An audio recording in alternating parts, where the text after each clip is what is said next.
भाउज किछि भेज्र बनैल मते भेज्र खाइबाको आज भारी इच्छा होचे।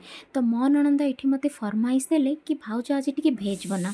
तो तांको इच्छा को पूरण करबाको जाय मु बाहरी गली भेज थाली बनैया पई। तो फास्ट में एठी डाली बसई देली, तापरे भेंडी गुडा को पनिकिरे काटी देली। हाँ, मते कहबे तो काहाको पनिकिरे काटिबाको भल लागे, मते तो भारी भल लागे। तो भेंडी आलू भजा सरला परे मु टिके स्टाइल मारी बाहरी गली पणस काटिबा पई। स्टाइल मारी बाहरी गली सिना, किंतु पणस काटिबा बहुत कष्ट। काटी सारा पर जानिली।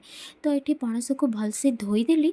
धोई सारा पर गोटे सीटी दे प्रेसर रे सिझेदेली। तापर हलदी गुंड, मसला गुंड, लंका गुंड, आउ कस्तूरी मेथी एवं स्वाद हिसाब रे लुण दे ताको गोले गाले दे मुझे गरमा गरम चिप्स छाणदेली। चिप्स हो सारा पर मु मोर भेज थाली प्रस्तुत करी मो ननंद नहीं गली खाइबापी।